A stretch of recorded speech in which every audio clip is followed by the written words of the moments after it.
वासुदेवाय। ओम नमो भगवते वासुदेवाय। नारायणं नमस्कृत्य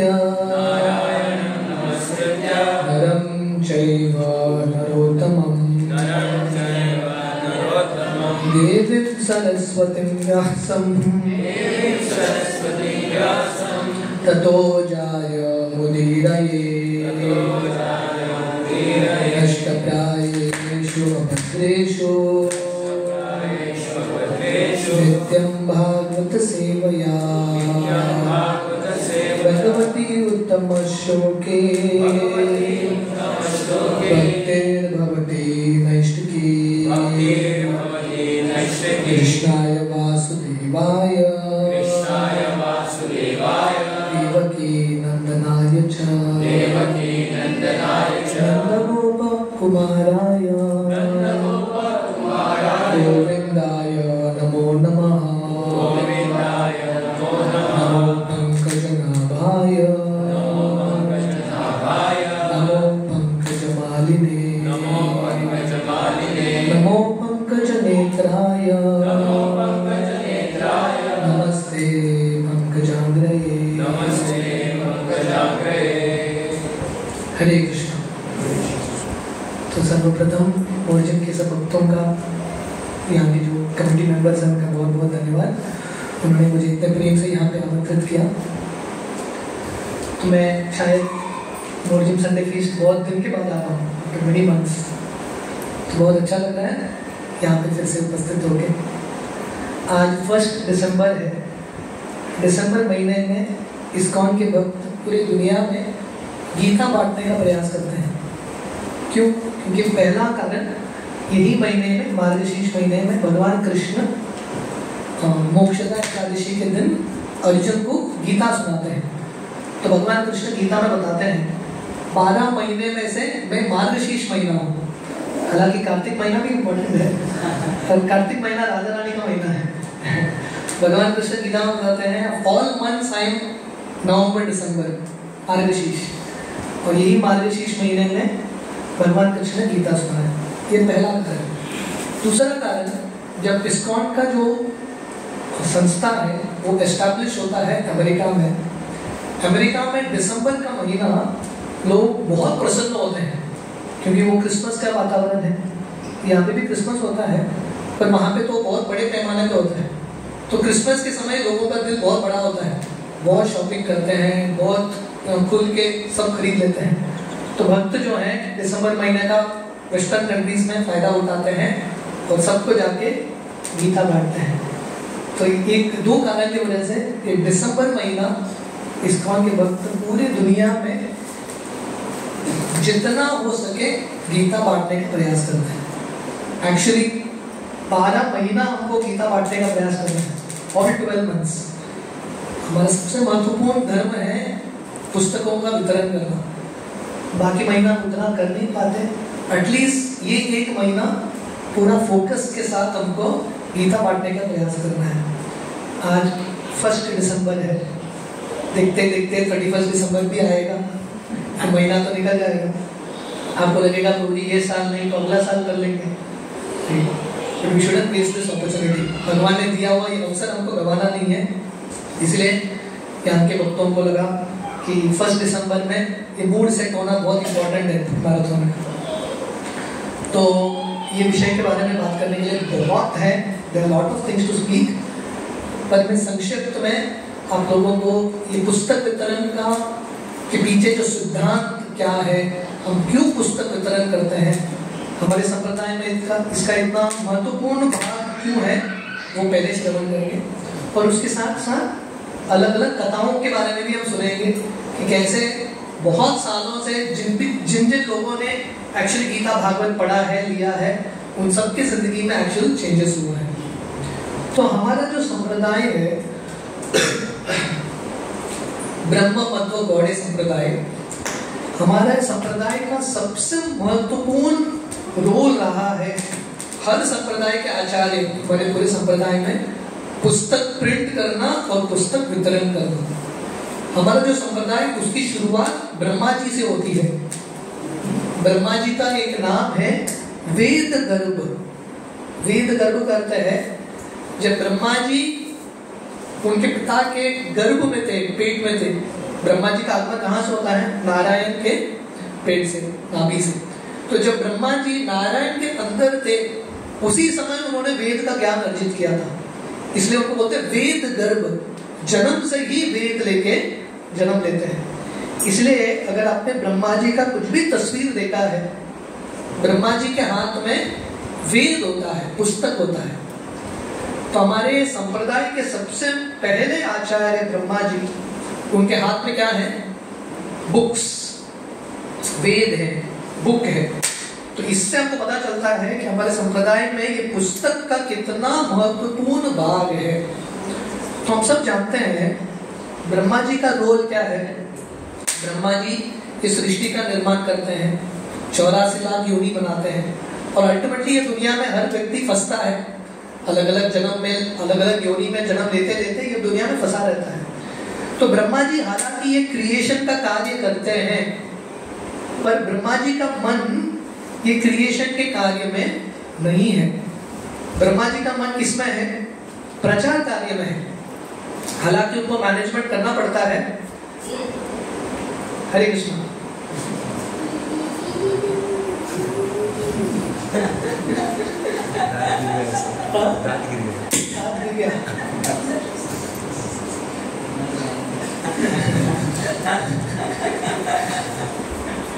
गुड न्यूज है, बैड न्यूज है, पता नहीं। क्लास कंटिन्यू करने को मिलेगा तो गुड न्यूज है।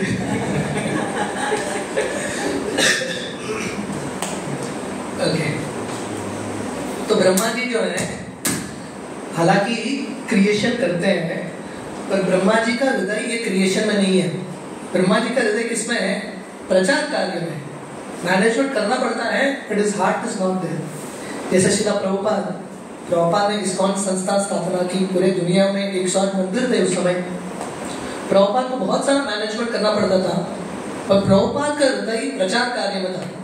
प्रभुपाद अपने शिष्यों को हमेशा बताते थे, आप सब लोग मैनेजमेंट संभालना, मैं सिर्फ पुस्तक लिखूंगा, मैं सिर्फ प्रचार करूंगा।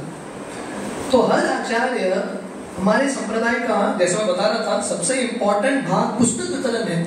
और पुस्तक वितरण क्यों करते हैं?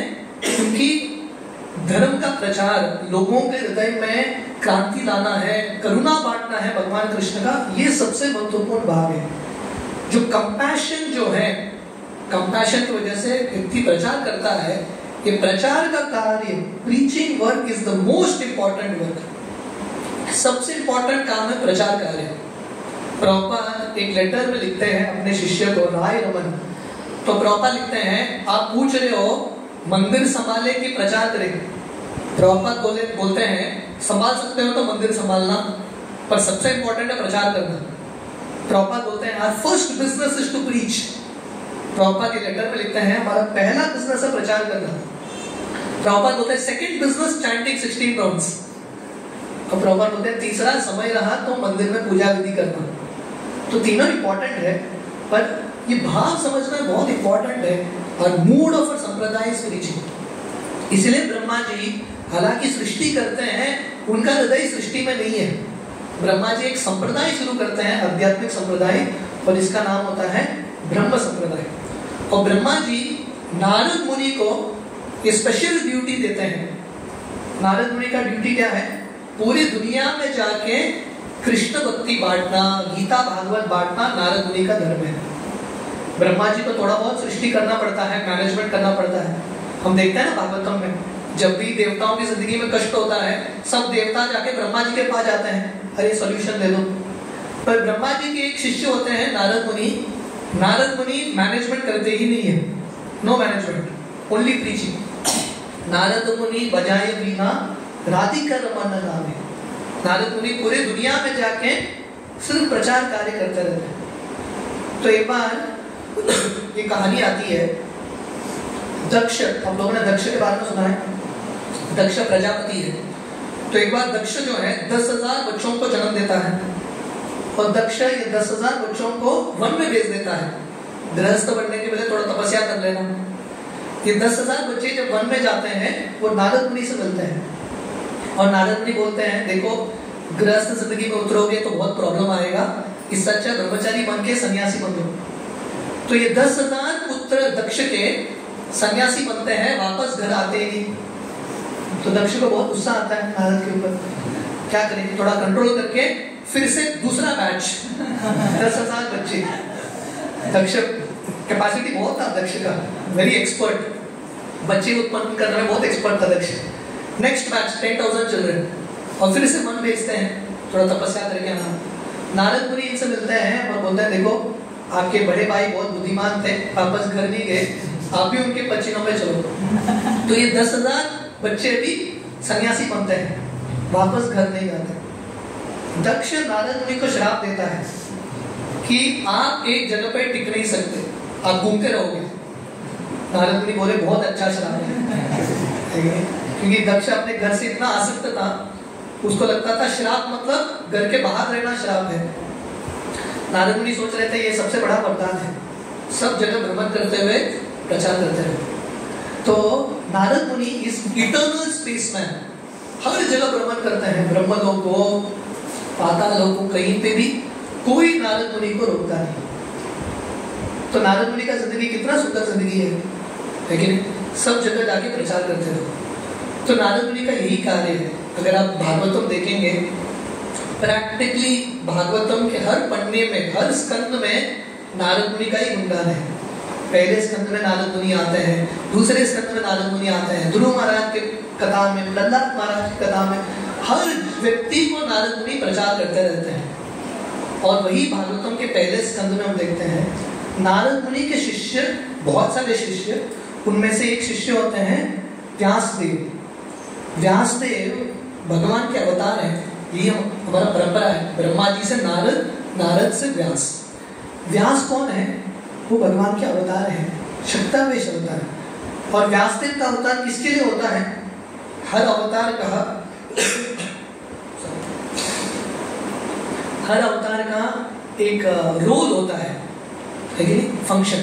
जैसे भगवान कृष्ण आते हैं, कंस का वध करने के लिए आते हैं, वृंदावन में लीलाएं करने के लिए आते हैं। भगवान राम आते हैं रावण का वध करने के लिए। ऐसे भगवान के बहुत सारे अवतार हैं, नरसिंह देव, हिरण्यकशिपु का वध करने के लिए। तो भगवान का अवतार होता है व्यासदेव। व्यासदेव के रूप में भगवान अवतार क्यों लेते हैं? क्या लीला करते हैं व्यासदेव? आपने व्यासदेव के बाल लीलाएं सुने हैं क्या? मक्खन चुराते हैं, क्या करते हैं व्यासदेव? सिर्फ लिखते रहते हैं। इमेजिन करो, भगवान एक अवतार लेते हैं सिर्फ पुस्तक लिखने के लिए। इसलिए व्यासदेव होते हैं लिटरेरी इनकारनेशन। व्यासदेव जो है इतिहास पुस्तक लिखने के लिए उनका अवतार हुआ है। और भागवतम के पहले स्कंद में हम देखते हैं नारद मुनि व्यासदेव से मिलते हैं सरस्वती नदी के तट पे बद्रिका आश्रम में।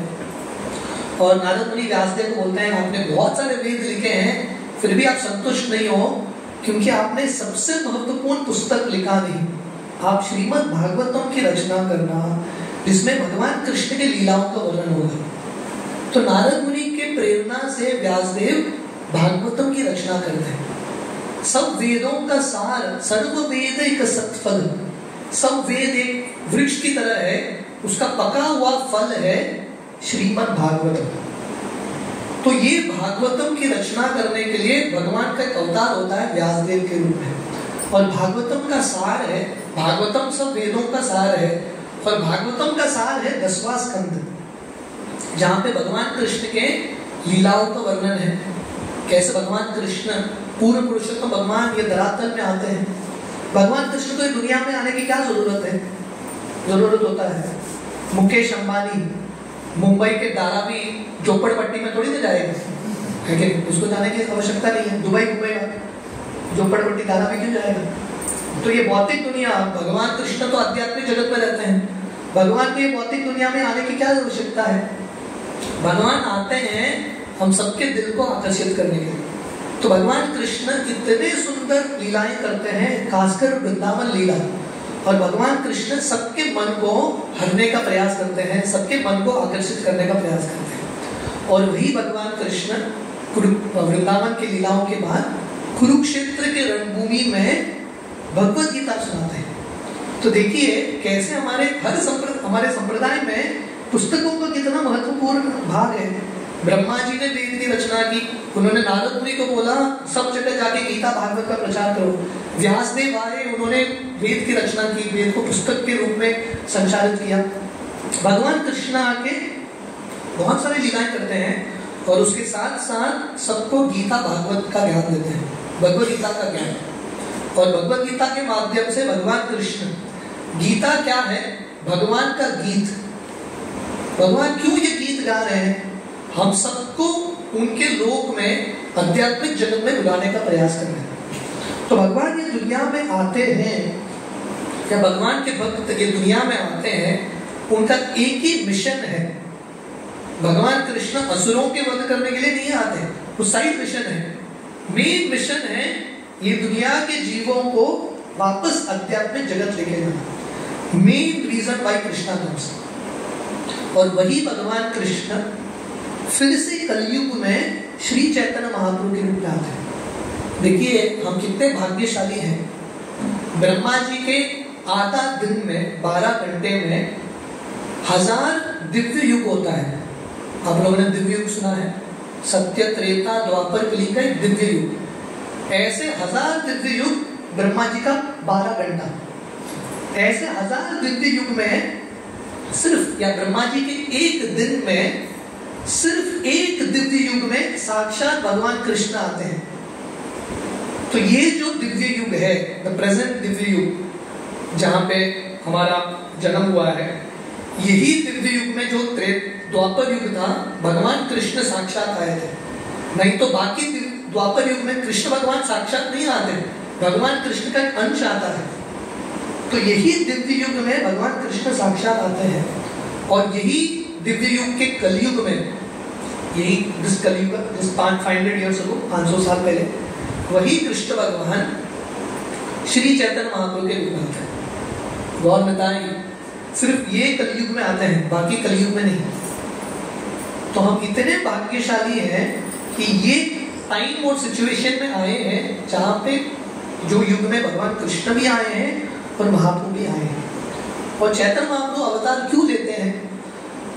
भगवान कृष्ण ने गीता का ज्ञान दिया है। भगवान कृष्ण ने बहुत सारे वृंदावन लीलाएं की है, पर वृंदावन लीलाओं में हर व्यक्ति को प्रवेश नहीं था। अब कृष्ण भगवान का वृंदावन लीला पढ़ेंगे, शिव जी भी आना चाहते थे वृंदावन लीला में, ब्रह्मा जी भी, लक्ष्मी भी, सबको प्रवेश नहीं था। इंद्र चंद्र का सवाल ही नहीं है। तो कृष्ण भगवान का वृंदावन लीला इतना गुह्य लीला था, किसी को प्रवेश नहीं था। पर वही कृष्ण महाप्रभु के रूप में आते हैं। और भगवान कृष्ण से ज्यादा कृपालु हैं चैतन्य महाप्रभु। नमो महावदन्याय कृष्ण प्रेम प्रदायते कृष्णाय कृष्ण चैतन्य नामने गौर तिष्वे नमः।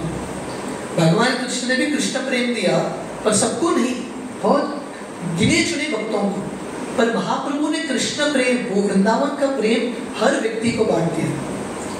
महाप्रभु उनके लीलाओं के द्वारा, जब महाप्रभु नवदीप धाम में लीला कर रहे थे, एक जगह है नवदीप में, गोद्रुप द्वीप।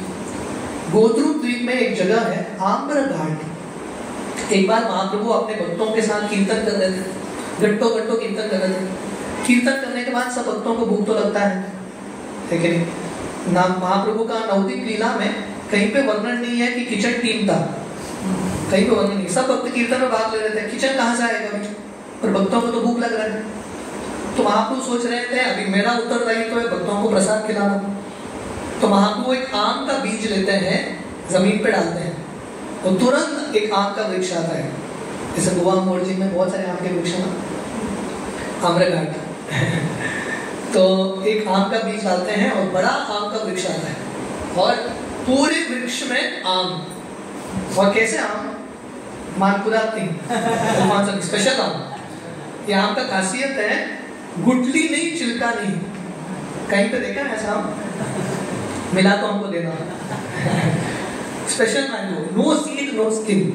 इतना सुंदर आम, और इतने बड़े बड़े आम थे, एक वक्त एक आम खा लेता था, पूरा पेट भर जाता था। और इतने सारे आम थे, सो मेनी मैंगोज।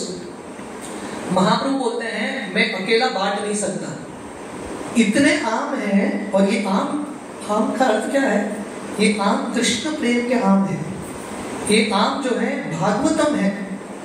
हर व्यक्ति को ये दुनिया में रस की आवश्यकता है कि नहीं? हर व्यक्ति को आम रस, अलग अलग रस अच्छा लगता है, पर सबसे श्रेष्ठ रस अगर हमको प्राप्त करना है पुस्तकों में, it is there in the books.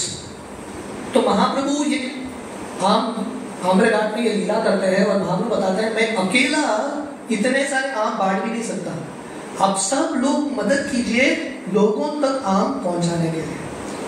तो ऐसे ही ये जो हम पुस्तक वितरण का लीला कर रहे हैं, पुस्तक वितरण बांट रहे हैं, भगवद गीता, भागवतम, कृष्णा बुक, हम लोगों को एक्चुअली ये आम जो महाप्रभु ने उस समय प्रकट किया था वो आम का स्वादन दे रहे हैं।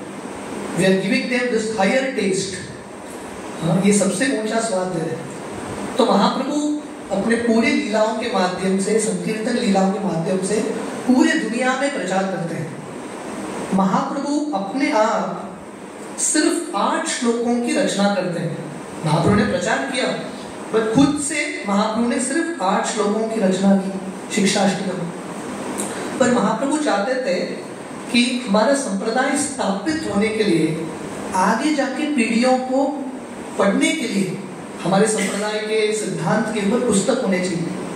तो महाप्रभु के प्रमुख 6 शिष्य, रूप गोस्वामी, सनातन गोस्वामी, रघुनाथ भट्ट, रघुनाथ दास, जीव गोस्वामी, गोपाल भट्ट गोस्वामी, ये 6 लोग 500 साल पहले, ये सत्य घटना है, ये 6 लोग इतने बुद्धिमान थे, इनसे बुद्धिमान भारत के इतिहास में और कोई नहीं, नो वन एल्स। जीव गोस्वामी ने अकेले 4 लाख संस्कृत श्लोकों की रचना की, इमेजिन करो, इनसे बुद्धिमान और कोई नहीं हो सकता। तो सबसे बुद्धिमान जो पंडित थे, रूप, सनातन, जीव गोस्वामी, रघुनाथ भट्ट इत्यादि, महाप्रभु इन 6 गोस्वामी को वृंदावन भेजते हैं। इमेजिन करो, अगर आपका कोई शिष्य होगा या आपका कोई स्टूडेंट होगा जो सबसे बुद्धिमान है, प्रचार करने में एक्सपर्ट, आप उसको क्या बोलोगे? जाके प्रचार करो। पर महाप्रभु इन 6 गोस्वामी को प्रचार करने के लिए नहीं बोलते। महाप्रभु बोलते हैं आप वृंदावन धाम जाओ, वहां पे पुस्तक लिखो। 500 साल पहले वृंदावन एक जंगल, सुनसान जंगल था, कोई भी नहीं जाता था। आप वृंदावन में किसको प्रवचन दोगे? सब भक्त हैं, सब वैष्णव हैं, प्रवचन देने की जरूरत नहीं है। तो ये 6 गोस्वामी 40, 50, 60 साल वृंदावन धाम में रह के उन्होंने क्या किया? पुस्तक लिखी, दे रोट बुक्स। देखिए उस समय पुस्तक लिखना इतना आसान नहीं होता था। पुस्तक लिखने के लिए पहले पूर्वज आचार्यों की पुस्तकों की आवश्यकता है। वो पुस्तक प्राप्त करने के लिए इतना मेहनत। रामानुजाचार्य श्री संप्रदाय के आचार्य हैं, उनकी जिंदगी का कहानी है। एक बार उनको श्री भाष्य वेदांत सूत्र के ऊपर एक टीका लिखना था। वो टीका लिखने के लिए उनको एक पुस्तक की जरूरत थी जिसका नाम था बोधायन वृत्ति। ये पुस्तक का एक ही कॉपी था हिमालय में। देखिए अभी के समय पे अगर आपको गीता चाहिए तो आप तुरंत फोन करोगे सेंटर को, प्रभु जी गीता चाहिए, तुरंत मिलेगा। 500 साल पहले अगर आपके मन में इच्छा होता गीता चाहिए, पहला आपको गीता के ओरिजिनल मैन्युस्क्रिप्ट को ढूंढना पड़ेगा कहाँ पे, उसके बाद लिख के लेना पड़ेगा, बाद में गीता पढ़ सकते हो। तो ये आचार्यों ने, सनातन, ये सब षड गोस्वामी ने पुस्तकों की रचना करने के लिए भारत भर में जितने भी महत्वपूर्ण पुस्तक थे, वेद इत्यादि, वो सबका ओरिजिनल मैन्युस्क्रिप्ट्स लेके आए वृंदावन, उनको पढ़ा और बाद में पुस्तकों की रचना की। और पुस्तकों की रचना करना मतलब पेपर तैयार करना। पहले, अभी पेपर तुरंत मिल जाता है, पेपर पे लिखते हैं, पेन भी मिल जाता है। 500 साल पहले पुस्तक लिखना मतलब पहले पेपर तैयार करना। एक पत्ता होता है, उसको लेके उसको प्रोसेस करके उसको तैयार करना, पेन बनाना, इंक बनाना, डुबा डुबा के लिखना। रूप गोस्वामी को एक पुस्तक भक्ति रसामृत सिंधु तैयार करने के लिए 19 साल लगे, 19 years to write one book। तो जब हम पुस्तकों को पढ़ते हैं, हमको पता होना चाहिए इन पुस्तकों में बहुत मेहनत गया है। तो right this books are not so easy. इन सब षड गोस्वामी ने पूरा जिंदगी वृंदावन में रह के, वृंदावन के बाहर कभी नहीं गए। अब ये भी बहुत इंपॉर्टेंट पॉइंट है। अब ये षड गोस्वामी का जिंदगी देखेंगे ना कि 6 गोस्वामी ने कभी द्वारका नहीं देखा, ये लोग कभी श्रीरंगम नहीं गए, कभी रामेश्वरम नहीं गए, कहीं नहीं गए, सिर्फ वृंदावन में रहे। महाप्रभु ने उनको उपदेश दिया वृंदावन में रहो, पुस्तक लिखो, जिंदगी भर वही पालन किया उन्होंने। They never went anywhere else। बहुत सारे गोस्वामी मायापुर भी नहीं गए, रूप सनातन they never reached मायापुर, पूरा जिंदगी भर वृंदावन में रहकर उन्होंने पुस्तकों की रचना की। क्यों? क्योंकि महाप्रभु का ये विजन था, महाप्रभु को पता था आगे जाके इस्कॉन संस्था होगा, लेकिन इस्कॉन संस्था क्यों है? क्योंकि महाप्रभु का इच्छा था। महाप्रभु को पता था कि आगे जाके इस्कॉन संस्था होगा, बहुत सारे भक्त बनेंगे, मोरजिम में सेंटर होगा। किसने विजुअलाइज किया था कि मोरजिम बीच में एक सेंटर होगा? तो महाप्रभु के मन में इच्छा था ये होगा। तो महाप्रभु को पता था बहुत सारे भक्त आएंगे आगे, पर अगर भक्तों को पढ़ने के लिए पुस्तक नहीं है, किसके आधार पर भक्ति करेंगे? इसलिए महाप्रभु इन षड गोस्वामी को बोलते हैं पहले आप वृंदावन धाम जाओ, पुस्तक लिखो। ये जो पुस्तक है हमारे संस्था का भक्ति का फाउंडेशन है।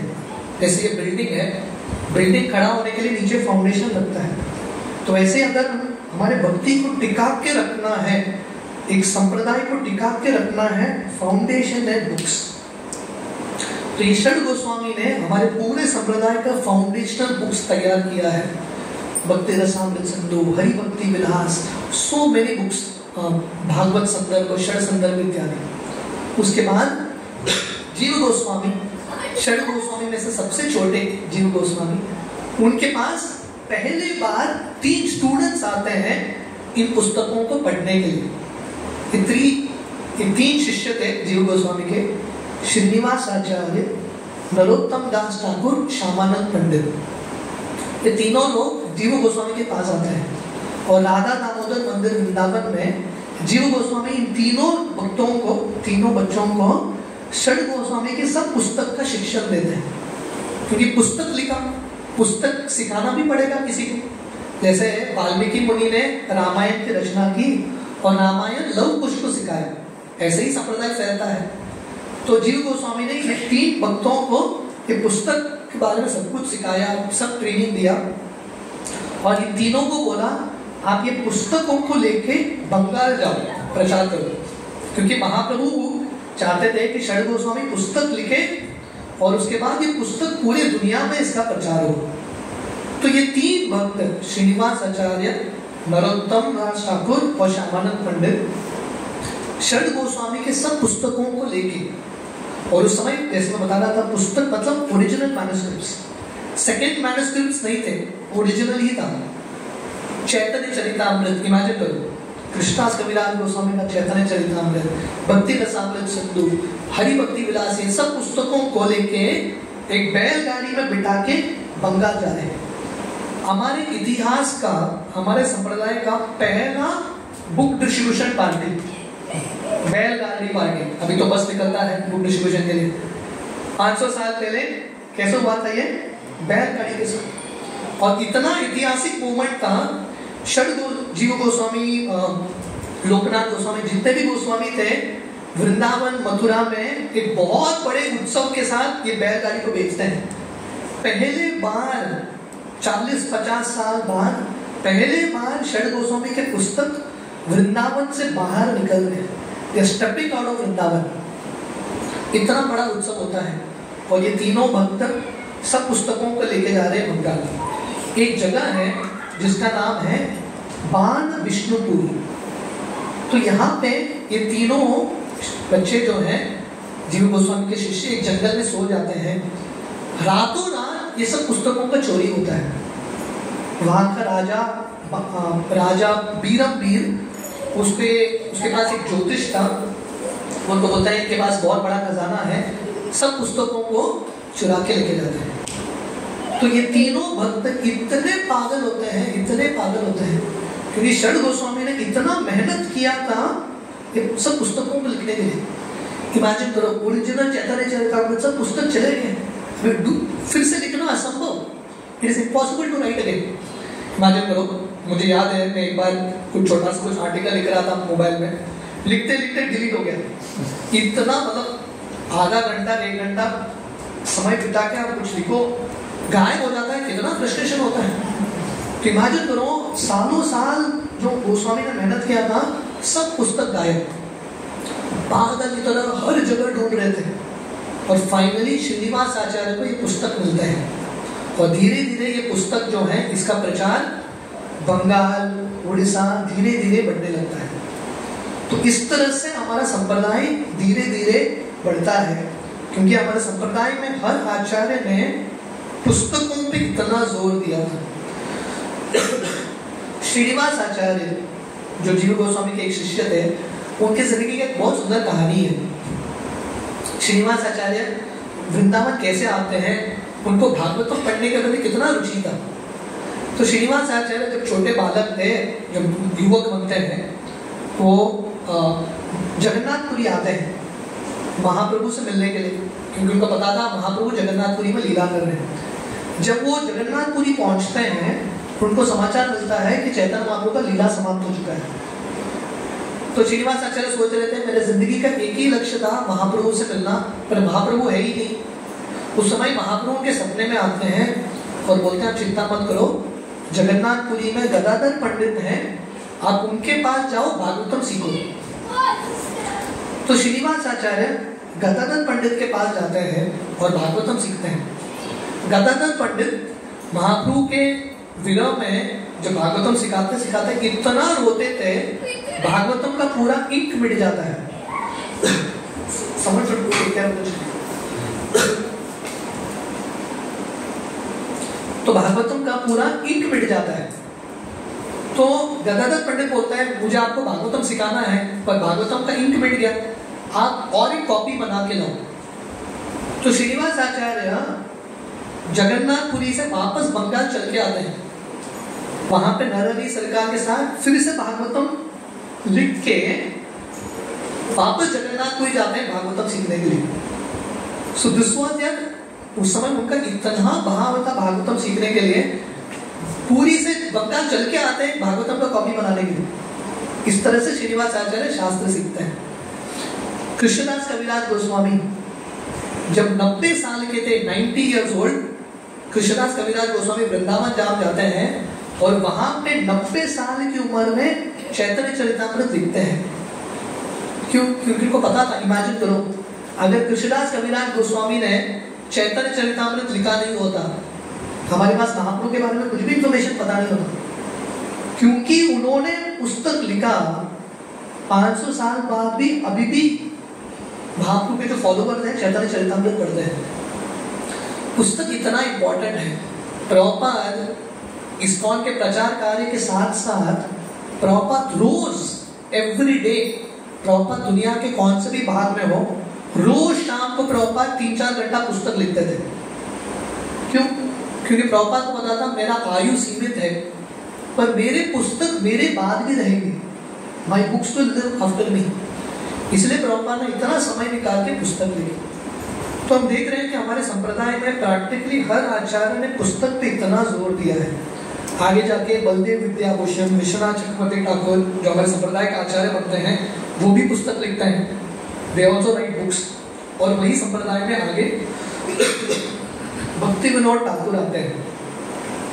भक्ति विनोद ठाकुर उस समय 1800s में ब्रिटिश गवर्नमेंट के डिस्ट्रिक्ट मैजिस्ट्रेट थे, जज थे। इमेजिन करो जज का कितना इंपॉर्टेंट रोल है। और 1-2 बच्चे नहीं, घर में 10 बच्चे संभालना इतना कितना मुश्किल होगा। फिर भी भक्ति विनोद ठाकुर ने बहुत सारे पुस्तक लिखे, बहुत सारे भजन लिखे। आधा जो पुस्तक सॉन्ग बुक है भक्ति विनोद ठाकुर के भजन से भरा है। इमेजिन करो अगर भक्ति विनोद ठाकुर ने भजन नहीं लिखे होते हैं, हमारे पास गाने के लिए कौन से गीत हैं?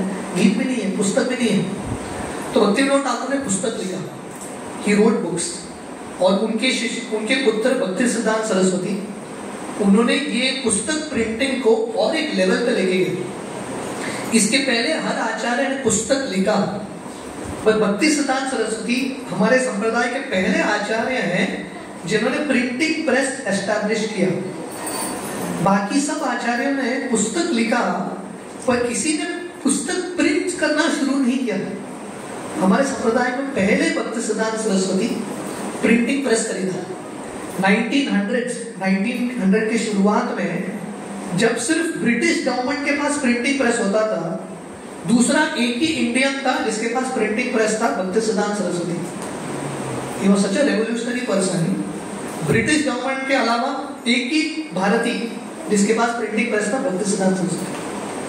उन्होंने इतना जोर दिया, जैसा हमारा इस्कॉन का लोगो है, आपने इस्कॉन का लोगो देखा है, वो फूल का लोगो है। भक्ति सिद्धांत सरस्वती का गौड़िया मठ था, गौड़िया मठ के लोगों में प्रिंटिंग प्रेस है, तो इतना उनका इंपॉर्टेंट रोल था प्रिंटिंग प्रेस का। तो भक्ति सिद्धांत सरस्वती ने इतने सारे पुस्तक प्रिंट किए, रोज एक न्यूज़पेपर निकलता था, जैसा बाकी न्यूज़पेपर है, एक स्पिरिचुअल न्यूज़पेपर। भक्ति सिद्धांत सरस्वती का हृदय पुस्तक वितरण, पुस्तक प्रिंटिंग और पुस्तक वितरण में था। पर दुर्भाग्यवश गौड़िया मठ जो है, भक्ति सिद्धांत सरस्वती के उम्र होते होते गौड़िया मठ में झगड़ा होने लगता है, क्योंकि हर व्यक्ति ये मूल को भूल जाता है, प्रचार को भूल जाते हैं, और गौड़िया मठ के सदस्य कमरे के बारे में, ये चीज, अलग अलग सुविधाओं से झगड़ा करने लगते हैं। तो भक्ति सिद्धांत सरस्वती ठाकुर उस समय शिला प्रभुपाद से मिलते हैं। प्रभुपाद सन्यासी भी नहीं थे, प्रभुपाद गृहस्थ थे, अभय चरण। भक्ति सिद्धांत सरस्वती शिला प्रभुपाद से मिलते हैं राधा कुंड के तट में। इमेजिन करो, राधा कुंड सबसे इंपॉर्टेंट स्थली है। शिला रूप गोस्वामी बताते हैं वैकुंठ से ज्यादा श्रेष्ठ है मथुरा, क्योंकि भगवान कृष्ण का जन्म मथुरा में होता है। मथुरा से श्रेष्ठ है वृंदावन, क्योंकि भगवान कृष्ण मथुरा में जन्म लेते हैं, तब जन्म लेते हैं वृंदावन चले जाते हैं। वृंदावन से भी श्रेष्ठ है गोवर्धन, ये राधा कृष्ण का सबके निकट का लीला गोवर्धन होता है। और गोवर्धन से भी श्रेष्ठ है राधा कुंड। राधा कुंड में राधा कृष्ण के सबसे गुह्य लीलाएं होती हैं। राधा कुंड के तट में हमारे संप्रदाय का सबसे महत्वपूर्ण स्थान राधा कुंड के तट में भक्ति सिद्धांत सरस्वती शिला प्रभुपाद को राधा कृष्ण के लीलाओं के बारे में नहीं बता रहे हैं। वो प्रभुपाद को बोल रहे हैं, जब भी तुमको पैसा मिले पुस्तक प्रिंट करना। राधा कुंड के तट पे कोई इधर उधर का बात नहीं करता। No one speaks here and there. भक्ति सिद्धांत सरस्वती राधा कुंड के तट पे शिला प्रभुपाद को ये उपदेश देते हैं, प्रिंट बुक्स, पुस्तक प्रिंट करना। तो इसका अर्थ है कि पुस्तक प्रिंट करना सबसे महत्वपूर्ण चीज है राधा कृष्ण के लिए भी, क्योंकि राधा कृष्ण अल्टीमेटली आते हैं लीलाओं के माध्यम से सबका उद्धार करने के लिए। तो भक्ति सिद्धांत सरस्वती शिला प्रभुपाद बोलते हैं, अगर मेरे पास क्षमता है मैं मंदिर को तोड़ के मार्बल बेच के पुस्तक प्रिंट करूंगा। तो प्रभुपाद उस दिन समझ गए कि मुझे अपने गुरु महाराज को प्रसन्न करना है, तो मुझे पुस्तक प्रिंट करना है। और प्रभुपाद जब गृहस्थ थे उसी समय से प्रभुपाद पुस्तक प्रिंट करना शुरू करते हैं। अकेला आदमी, इमेजिन करो, अभी इस्कॉन का संस्था है, हमारे पास पुस्तक है, सब है। प्रभुपाद वन मैन, कोई नहीं था। प्रभुपाद अकेले पुस्तक लिखते थे, पुस्तक एडिट करते थे, उसको प्रिंट करते थे, डिस्ट्रीब्यूट करते थे।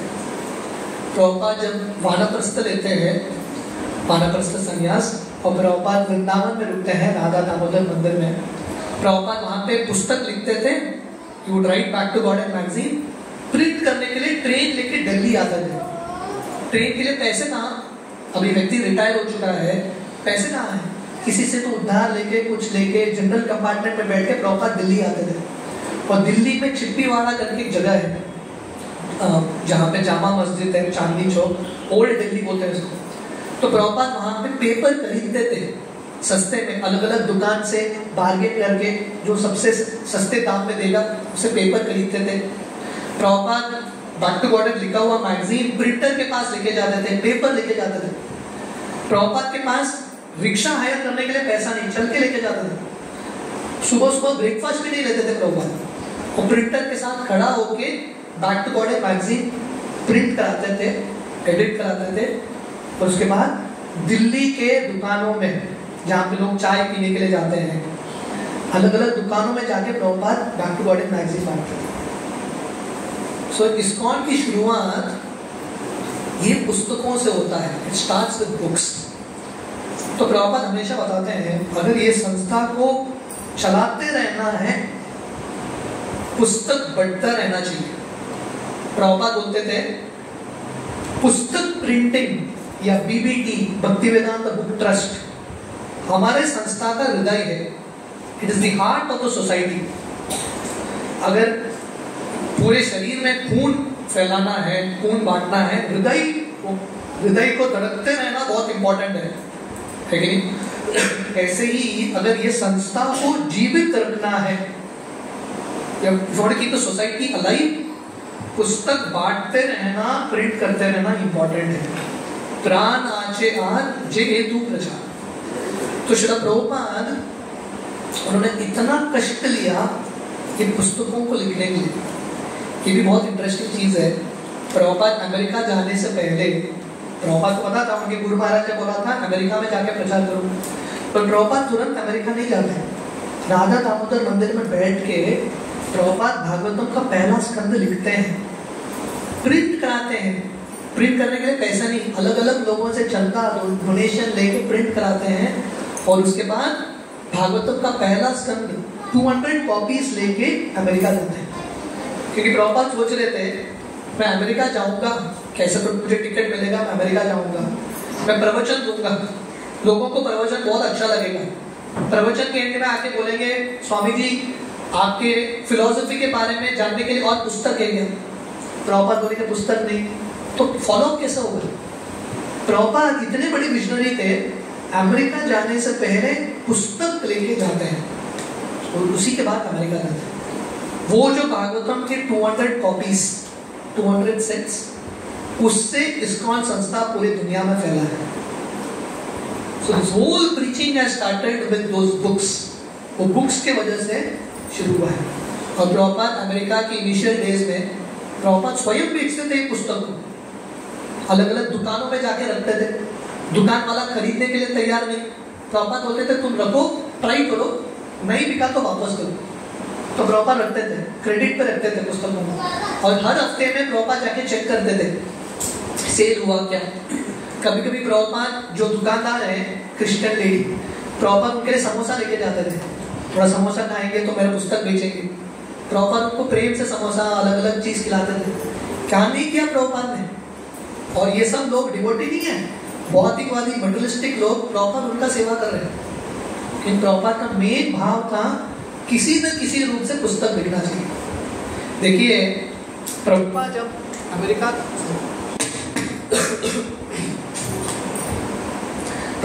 अमेरिका गए थे, उनके जेब में 40 रुपया, 40 रुपए के साथ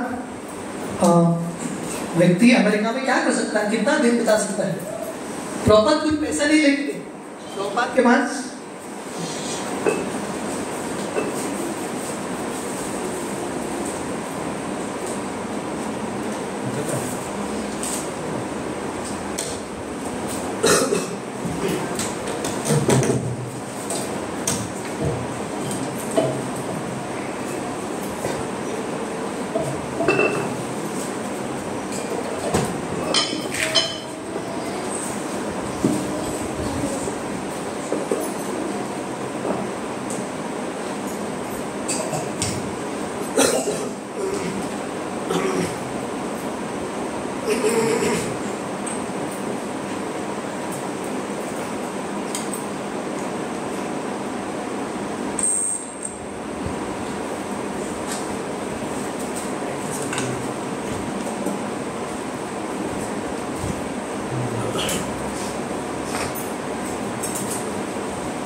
हरे कृष्ण हरे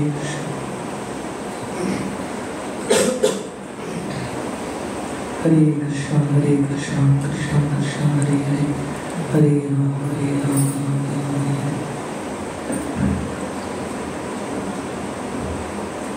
हरे कृष्ण हरे कृष्ण। ठीक है, जब श्रील प्रभुपाद अमेरिका गए थे और थोड़ा इंक्रीज धीरे धीरे बढ़ाइए उसको। प्रभुपाद जब अमेरिका गए थे उनके पास सिर्फ 40 रुपए थे।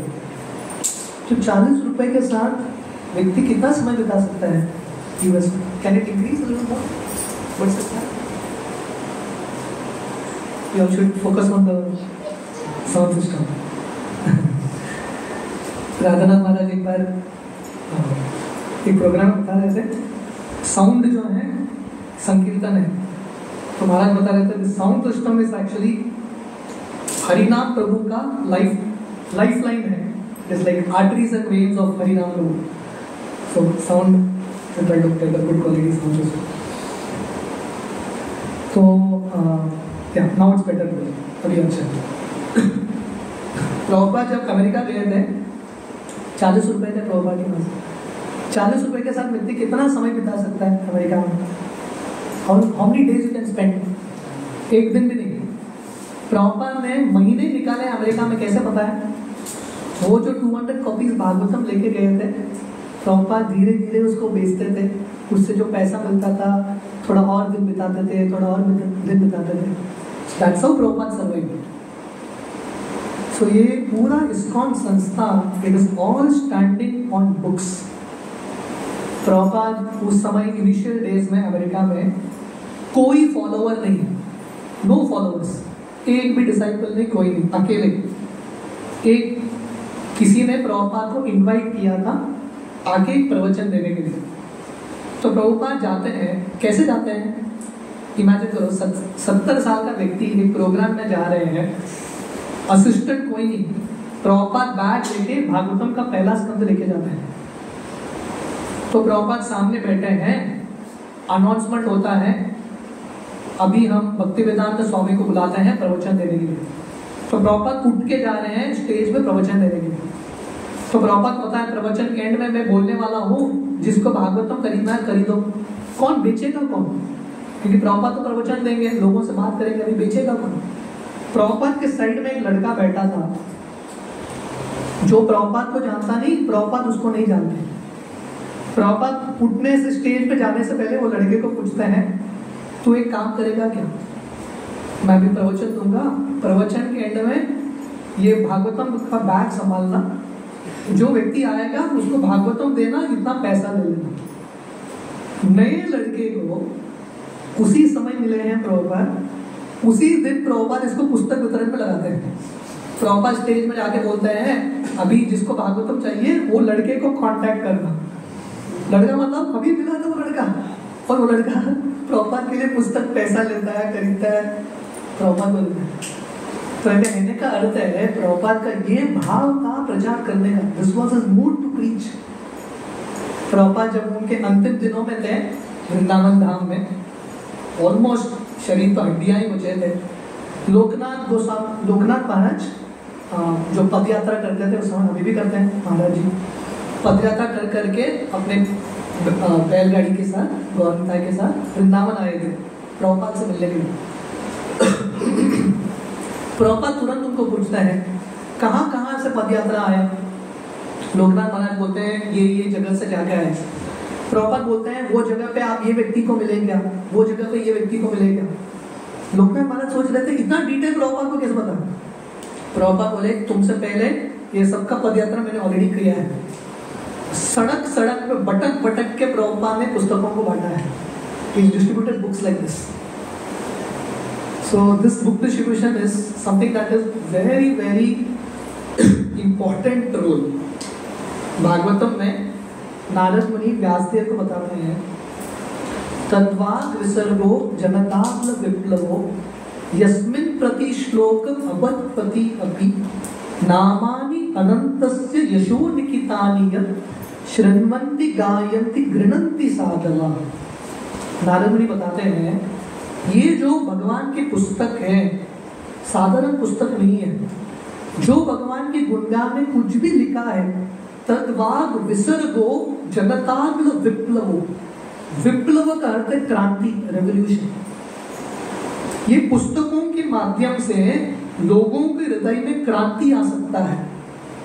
और प्रभुपाद ये भागवतम का पहला स्कंद, ये श्लोक का जो परपोर्ट है प्रभुपाद राधा दामोदर मंदिर में लिखते हैं, अमेरिका गए भी नहीं।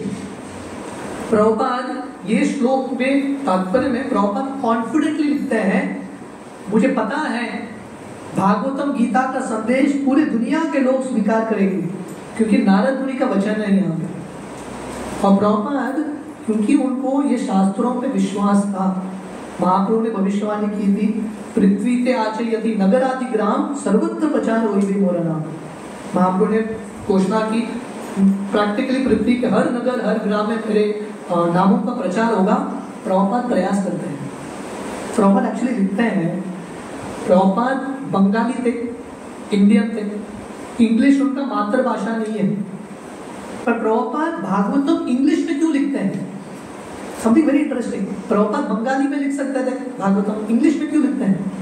क्योंकि प्रभुपाद चाहते थे, उनके गुरु महाराज ने उनको बोला था भागवत का प्रचार पाश्चात्य देश में करना। समथिंग इंटरेस्टिंग, 1937 भागवतम प्रभुपाद ने बाद में लिखा 60s में। 1937 प्रभुपाद बॉम्बे में थे। भक्तिसिद्धांत सरस्वती ठाकुर का व्यास पूजा का ऑफरिंग था, तिथि था। व्यास पूजा के दिन शिष्य जाके गुरु महाराज को अपना श्रद्धांजलि व्यक्त करते हैं। प्रभुपाद 1937 में बॉम्बे की गौड़िया मठ में सामने सब बंगाली भक्त बैठे हैं। प्रभुपाद ऑफरिंग देते हैं इंग्लिश में। Prabhupada speaks in English. Prabhupada English में क्यों बोलते हैं? क्योंकि गुरु महाराज भक्तिसिद्धांत सरस्वती चाहते थे ये गीता भागवत का प्रचार वेस्टर्न कंट्री में भी होना चाहिए। तो प्रभुपाद वहां पे लिखते हैं, अभी बंगाली व्यक्ति इंग्लिश में लिखेगा कुछ पुस्तक, इंग्लिश में कुछ गलती तो होगा, ग्रामेटिकल एरर्स, पर प्रभुपाद लिखते हैं गीता भागवत का संदेश इतना महत्वपूर्ण है, किसी न किसी रूप में आप दूसरों को पहुंचाओगे, दूसरा व्यक्ति स्वीकार करेगा। एक सिंपल उदाहरण है जो प्रभुपाद देते हैं। इमेजिन करो आपका घर जल रहा है, आपका घर जल रहा है, पड़ोसी जो है रशियन है, मौजी में है ना बहुत सारे इमेजिन करो आपका घर जल रहा है, पड़ोसी रशियन, उसको इंग्लिश हिंदी नहीं आता, आपको रशियन नहीं आता, आजू बाजू और कुछ भी पड़ोसी नहीं। आप ये रशियन पड़ोसी को चिल्ला चिल्ला के समझा पाओगे कि नहीं घर जल रहा है? मदद मांगोगे कि नहीं? कर लोगे। क्यों? क्योंकि घर जल रहा है, अर्जेंसी है, लैंग्वेज इंपॉर्टेंट नहीं है, मैसेज कन्वे करना इंपॉर्टेंट है। तो प्रभुपाद के ये भाव का, ये दुनिया जल रहा है कष्टों से, संसार दावा नवनीत लोक, तो हम सबका कर्तव्य है, जैसे बिल्डिंग जल रहा है, फायर ब्रिगेड आता है उसको बुझाने के लिए, है कि नहीं? तो लोगों के जिंदगी में इतना कष्ट है, उसको बुझाने के लिए फायर ब्रिगेड क्या है? बुक्स।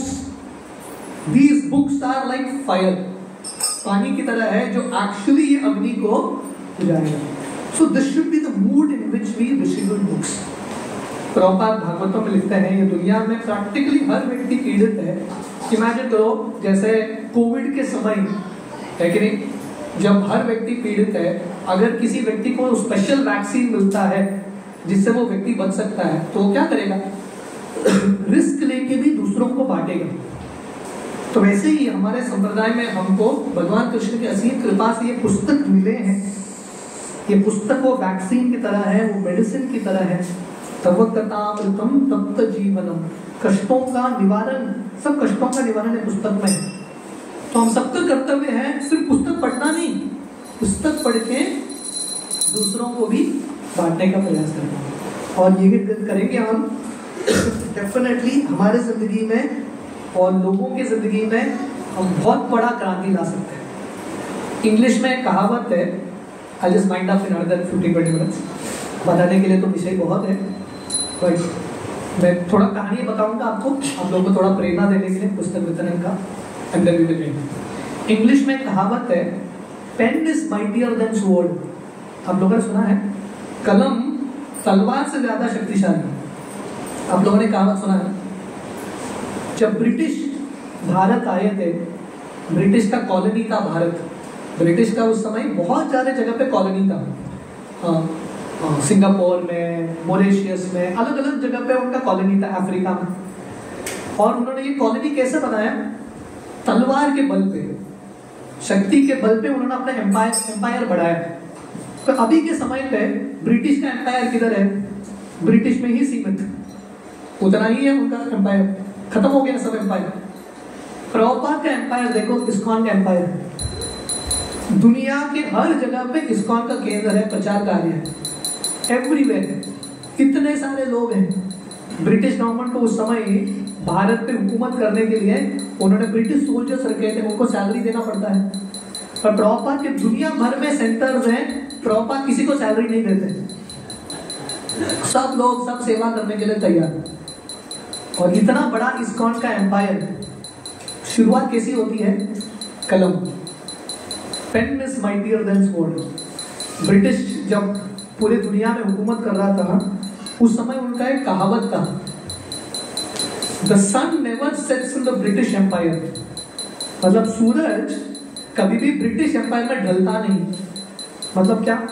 पूरा दुनिया में ब्रिटिश एम्पायर है, कहीं ना कहीं सूरज उग रहा है, ब्रिटिश है वहां पे। पर अभी प्रॉब्लम क्या है? Sun never rises in Britain. Sun, सूरज का दर्शन भी नहीं होता ब्रिटेन में। पर अभी का कहावत रियलिटी है, the sun never sets in ISKCON empire. कहीं ना कहीं इस्कॉन का केंद्र है दुनिया के भाग में, वहां पे सूरज उग रहा है, मंगलारती हो रहा है, कंटिन्यूअसली इट इज हैपनिंग। और प्रॉपर ने इतना बड़ा एम्पायर, जहां पे इतना सारा सेवा हो रहा है, इतना सारा खर्चा, इतना सारा मंदिर, सब कुछ कहां से आता है? कलम, बुक्स। ये पुस्तकों में इतना शक्ति है, तत्वाद विसर्गो पूरे दुनिया में क्रांति ला सकता है। I'll tell you all some stories and then we will end. क्रांति के बारे में बात करते हुए, भारत के बाद इस्कॉन का सबसे बड़ा प्रचार रशिया में होता है। रशिया का प्रचार कैसे शुरू हुआ? प्रभुपाद उस समय 1960s में कहीं पे एक प्रोफेसर था, नालायक प्रोफेसर, रशिया का प्रोफेसर कटॉफ्स्की, नास्तिक।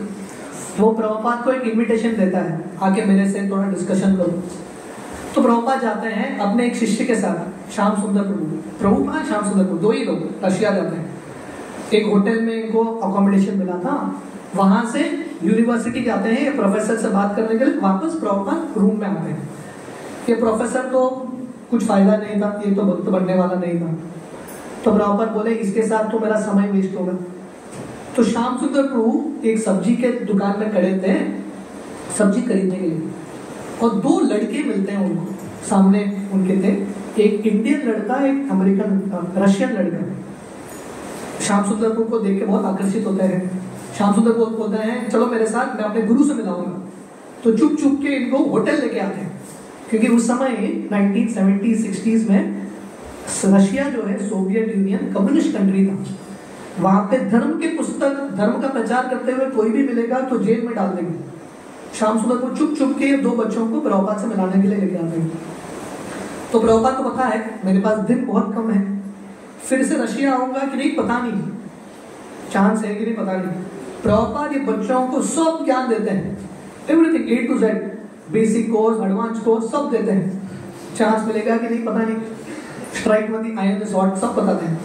और प्रभुपाद फाइनली श्याम सुंदर प्रभु को पूछते हैं तेरे पास गीता का कॉपी है क्या? क्योंकि अभी प्रभुपाद जाने वाला है रशिया से, कांटेक्ट होना बहुत मुश्किल है। फिर से जाते जाते प्रभुपाद कुछ पुस्तक देना चाहते थे। श्याम सुंदर प्रभु बोलते हैं मैंने तो गीता लाया नहीं, क्योंकि रशिया में इमिग्रेशन में अगर गीता पकड़ा गया तो आपको जेल में डाल देंगे। तो श्याम सुंदर प्रभु बोलते हैं मैंने गीता लाया नहीं। प्रभुपाद बोलते हैं थोड़ा ढूंढो सूटकेस। ढूंढते हैं, एक गीता मिलता है, क्योंकि उनके बैग को उनकी पत्नी ने पैक किया, जैसे जनरली होता है ना, हस्बैंड के बैग को पत्नी पैक करती है। तो उनकी पत्नी मालती माता जी ने पैक किया था और गीता डाल दिया था, एक गीता। और भगवान की कृपा से वो इमिग्रेशन व्यक्ति ने चेक भी नहीं किया, भगवान ने उसके ज्ञान को ढक लिया। और एक गीता रशिया के अंदर आ जाता है। प्रभुपाद वो गीता देते हैं, बच्चे को वापस आते हैं। वो एक गीता पढ़ के ये लड़का इतना बड़ा वैष्णव बनता है। धीरे धीरे वो गीता का, उस समय प्रिंटिंग प्रेस नहीं था, कॉपी बना बना के रशियन गीता बांटते थे। और अभी के समय में रशिया में इस्कॉन के लाखों भक्त हैं। आप रशियन भक्तों को देखोगे ना, उनके भक्ति को शर्म आएगा, शर्म आएगा। दिसंबर हमारे लिए पुस्तक वितरण करना इतना आसान है। भारत में दिसंबर महीना सबसे फेवरेबल एनवायरनमेंट है, प्लेजेंट एनवायरनमेंट।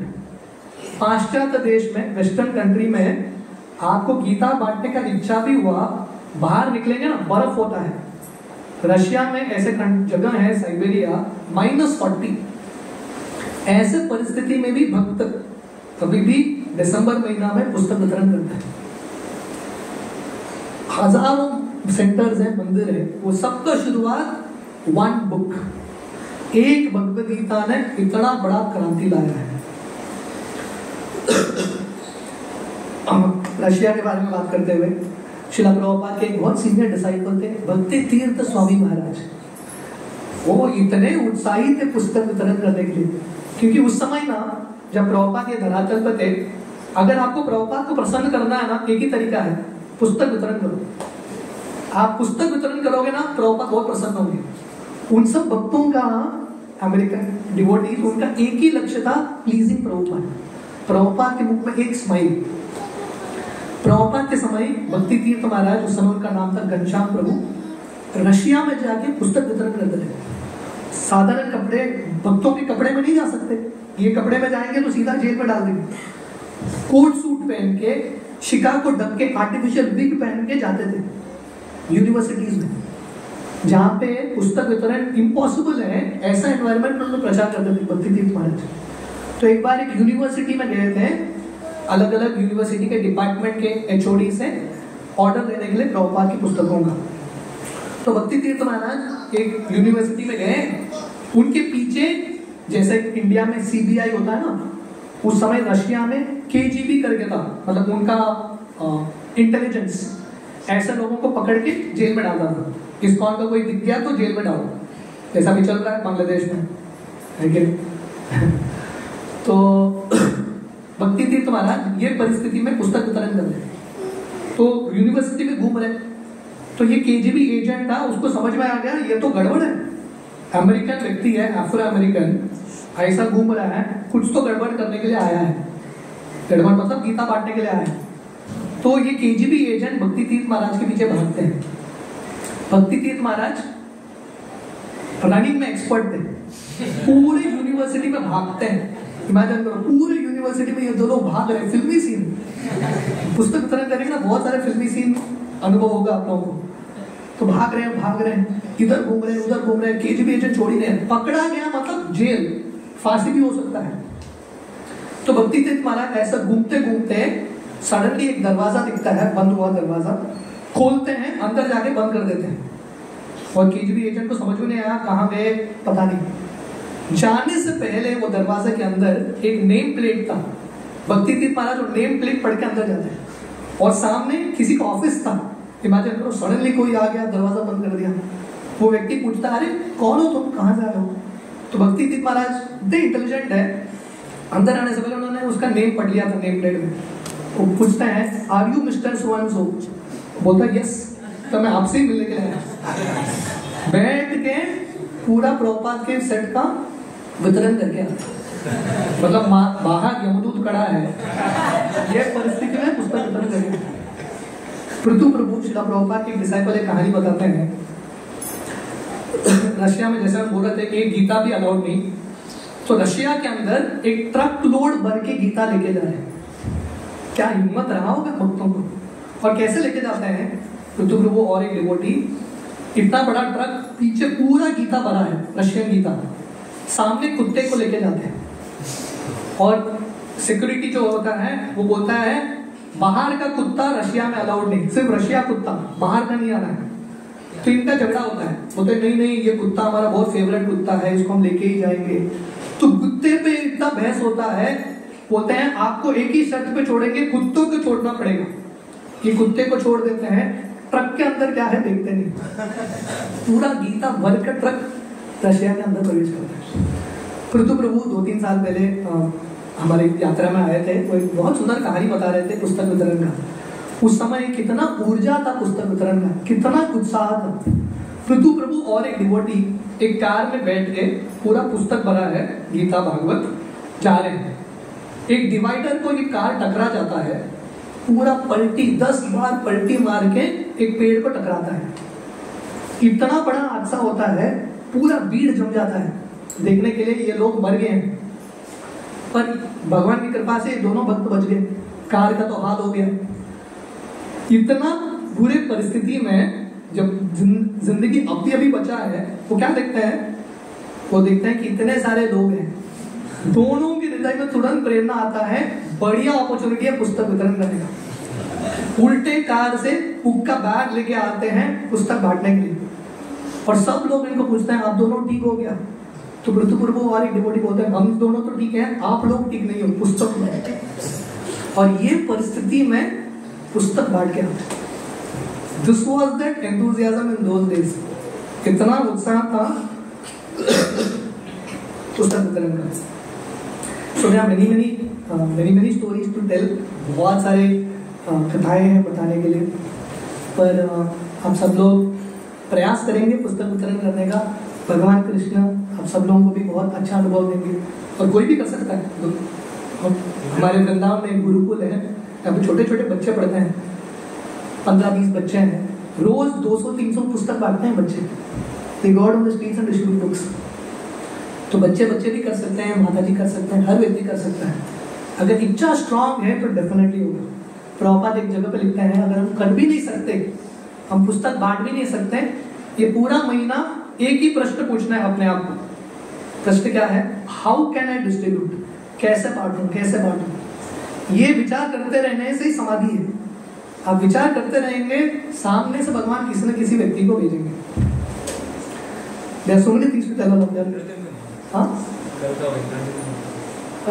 इंद्रद्युम्न महाराज। तो एक कहानी है, हमारे इस्कॉन के एक बहुत सीनियर प्रभुपाद के डिसाइपल है इंद्रद्युम्न महाराज, अमेरिका के हैं।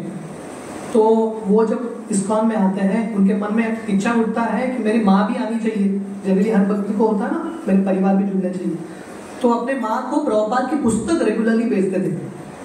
हाँ, रेगुलरली पुस्तक भेजते थे, और माँ रेगुलरली पुस्तक को लेके गैरेज में डाल देती थी। बहुत प्रेम था बच्चे से, पुस्तक लेके फेंकती नहीं थी, गैरेज में डाल देती थी। तो दोनों डिटरमिंड है। प्रभु जी इंद्रद्युम्न महाराज बहुत डिटरमिंड है, माँ को पुस्तक पढ़ा के ही रहूंगा। माँ डिटरमिंड है, पढ़ूंगी नहीं, डाल देती है हमें। तो ऐसा बहुत साल तक ये लीला चलता है पुस्तक वितरण का। ये बांट रहे हैं, ये फेंक रही है, बांट रहे हैं, फेंक रही है। तो बहुत साल बाद इंद्रद्युम्न महाराज को रात के समय फोन आता है उनके माँ का, और माँ बोलती है मुझे वृंदावन धाम जाना है। इंद्रद्युम्न महाराज सोच रहे हैं ये रियलिटी है, सपना है, समझ नहीं आ रहा है, क्योंकि क्रिश्चियन मदर वृंदावन। तो महाराज बोलते हैं मैं कल सुबह आपको फोन करता हूँ। कल सुबह जब फोन करते हैं, उनके भाई फोन उठाते हैं और बोलते हैं माँ गुजर गई रातों रात। तो महाराज सोच रहे हैं ये कैसे हो गया, पहले तो वृंदावन बोल रही थी, अभी गुजर भी गई। तो भाई बोलते हैं 6 महीने पहले माँ को कैंसर डिटेक्ट हुआ था, पर माँ ने बोला था आपको बताना नहीं है। पर जिस दिन उनको कैंसर डिटेक्ट हुआ, गैरेज गई, सब पुस्तकों को धूल लगा था, सब लेके आई घर में, एक के बाद एक पढ़ने लगी। पढ़ते पढ़ते 16 माला का जब शुरू कर दिया, वृंदावन धाम जाने का इच्छा भी आई, ये सब पुस्तकों की वजह से। तो समय लगा इनको पुस्तक पढ़ने के लिए, पढ़ा इन्होंने, राइट। तो प्रभुपाद बोलते हैं these are spiritual time bombs. आप किसी को दोगे ना, डेफिनेटली इफेक्ट करेगा, आज नहीं तो कल इसका विस्फोट होगा ही। कृष्ण भगवान पर्सनल रिस्पॉन्सिबिलिटी लेंगे। सो प्लीज ट्राई, आप सब लोग प्रयास करना। हमारा इच्छा है मोरजिम सेंटर नंबर 1 आए बुक डिस्ट्रीब्यूशन में। ये ट्रांसजेंडर कंपटीशन है, प्रभुपाद कंपटीशन लगाते थे सेंटर्स के बीच में, कौन सा पहला आएगा। प्रभुपाद बोलते थे जो सेंटर सबसे बड़ा बुक डिस्ट्रीब्यूशन करेगा, मैं उनके सेंटर में ज्यादा समय बिताऊंगा। तो ऐसा कंपटीशन हो रहा था। So all of you please try, जितना हो सके उतना बांटने का प्रयास कीजिए। तो जैसा मैंने बताया, आज 1 दिसंबर है, देखते देखते 31 दिसंबर भी आएगा, राइट? सो बिफोर दैट समय वेस्ट नहीं करना है। एवरी डे रोज कुछ ना कुछ होना चाहिए, 1 2 3 4 कुछ ना कुछ डेफिनेटली होना चाहिए। ओके, तो many things tell about all, but हम आशा करते हैं कि आज हमने थोड़ा बहुत जो डिस्कस किया आप सब लोगों को थोड़ा प्रेरणा मिला। I will tell one last incident and then we will stop. जैसे मैं बता रहा था, अमेरिका में एक क्रिसमस का समय होता है, बट वहाँ के लोग जो होते हैं खरीदने में उनका बहुत इच्छा होता है, दिल भी बहुत खुश रहते हैं लोग। तो एक मंदिर में, हमारे इस्कॉन मंदिर में सब भक्त बाहर निकले थे 70s में, जब शिला प्रभुपाद थे। मंदिर में दिन में कोई रहता नहीं था, पुजारी एक कोई रहता था, बाकी सब रास्ते में सुबह से लेकर रात तक बांट रहे। तो ऐसा एक मूड था उस समय। एक भक्त सुबह निकले थे, जनरली शाम को आते हैं, पर इनको लगा अभी इतना अच्छा मूड है, लोग खरीद रहे हैं, थोड़ा और 1 घंटा 2 घंटा। तो ये भक्त को लगा मैं ना और 1-2 घंटा करूंगा और सबसे मैक्सिमम स्कोर करके आऊंगा। तो और 1-2 घंटा करते हैं, रात काफी हो गया है, उनको लगता है चलो मैं वापस जाता हूँ मंदिर, बाकी भक्त मेरे लिए रुके होंगे। रात के समय जब अंदर आते हैं मंदिर में, वो देखते हैं वो पहले भक्त हैं, बाकी कोई भक्त आया भी नहीं, बाकी सब रास्ते में बांट रहे भी पुस्तक। इतना मूड था उस समय, this was the fervour of that time. तो जिन भक्तों ने, मैं हमेशा बताता हूँ, जिन भक्तों ने उस समय शिला प्रभुपाद के पुस्तकों के लिए मेहनत किया है, अभी हम देखते हैं कि इस्कॉन में ये सब भक्त बहुत बड़े बड़े लीडर्स हैं, very big big leaders. जयपताका Swami Maharaj, शिला प्रभुपाद ने उस समय 1970s में उनको बोला था हर महीना 10,000 पुस्तक बांटना है, 10,000 बुक्स। तभी से अब तक जयपताका महाराज वो स्कोर करते ही हैं, he does that score। अभी उनका हालत ऐसा है, फिर भी ये परिस्थिति में every month he hits his 10,000 score कर ही लेते हैं। So these are great souls। अभी थोड़े महीनों पहले परम पूज्य गोपाल कृष्ण महाराज का तिरुभाव हो चुका है। गोपाल कृष्ण महाराज और उनके शिष्य हमेशा इतने पुस्तक वितरण करते थे। मैं कल कहीं बता रहा था, आप गोपाल कृष्ण महाराज के किसी भी डिसाइपल के घर जाओगे ना, कोई भी गृहस्थ, उनके घर में 2-3 गीता के बॉक्स होंगे ही होंगे। आप करके किसी को भी देख लेना, 2-3 गीता के बॉक्स होंगे ही होंगे। साल भर बांटते हैं, किसी न किसी को बांटते हैं, फ्री देते हैं, कुछ भी करते हैं, पर उनके घर में होंगे।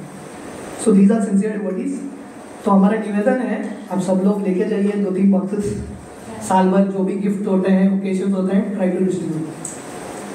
Thank you very much. Hare Krishna. Shila Prabhupada की जय। गीता मैराथन की जय। इस्कॉन मोर्जे की जय।